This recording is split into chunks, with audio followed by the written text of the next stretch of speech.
यांच्याविषयी माहिती सांगणार आहे ती तुम्ही शांतचित्ताने ऐकावी अशी माझी नम्र विनंती। डॉक्टर बाबासाहेब आंबेडकर यांचे पूर्ण नाव भीमराव रामजी आंबेडकर असे होते।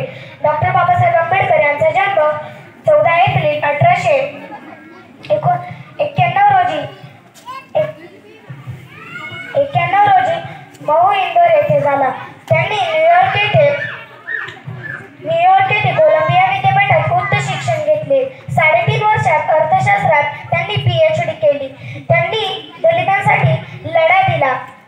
त्यांनी स्त्रियांना शिका, संघटित व्हा, संघर्ष करा ही त्रिसूत्री दिली। डॉक्टर बाबासाहेब आंबेडकर हे रामजी आंबेडकरांचे 14वे पुत्र होते।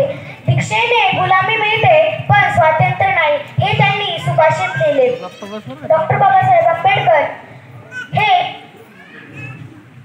1920 मध्ये अस्पृश्य पक्षाचे अध्यक्ष झाले।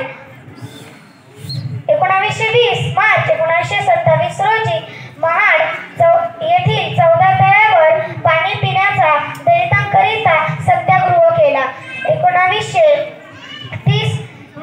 2 मार्च 1930 साली नाशिक काळाराम मंदिरात त्यांनी प्रवेशासाठी सत्याग्रह 21 वर्षे धर्मोत्तरासाठी धर्माचा अभ्यास केला। 1930 साली येवल्यात त्यांनी धर्माचा त्यागाची चळवळ केली। मी हिंदूच असलो तरी हिंदू धर्मात